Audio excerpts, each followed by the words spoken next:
आपण पाहत आहात इन गोवा 24 तास. फोंडा पोटनिवडणुकीसाठी अद्याप अधिकृत निर्णय घेण्यात आलेला नाही अशी माहिती सभापती गणेश गावकर यांनी दिली. तसंच अर्थसंकल्पीय अधिवेशन 6 मार्च रोजी सुरू होईल अशी घोषणा करत विरोधकांना गटबाजी बाहेरील कामावर लक्ष केंद्रित करण्याचं आवाहन त्यांनी केलं.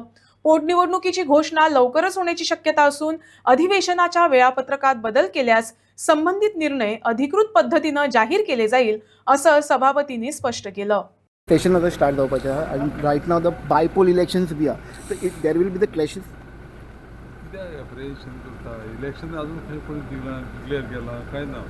फक्त आमी कितें केल्लें आसा बुलेटीन काडलेलें आसा हेजें कसलें आमच्या एसेंब्लीचें 6 तारखेच्यान 14 सिटींग्स आसतलीं. 27 तारखेक एसेंब्ली सेशन सोंपतलें. 6 तारखेक माननीय मुख्यमंत्री जे आसा ते कितें करतले की बजेट जे पळय आसा तें मांडटले. ताजे नंतर बजेटाचेर डिटेलान चर्चा जातली आनी चर्चा जावन तें बजेट पास करपाचें आसा ह्या सेशनान आमी. सपोज सर अगर डेट डिक्लेअर जाता सपोज मागीर फुडें कितें सर? कांयच चिंता करूं नाका.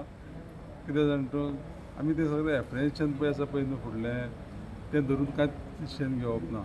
आज जें कितें पळय जालां तें आज फाल्यां येता तेन्ना मागीर पळोवया. ओके, सो बायपोल समज इलेक्शन डिक्लेअर जालें जाल्यार एसेंब्ली सेशन हालचें ना. कशें आसा पळय सांग तुका. आतां एक आमी उदाहरण घेवया तुमकां. कशें आहा तुका खंय पळय कितें इमर्जन्सी पळय जाता पळय न्ही ती इमर्जन्सी जाता तेन्ना तेजेर एक्ट करचें पडटा. आतांच कित्याक करपा जाय.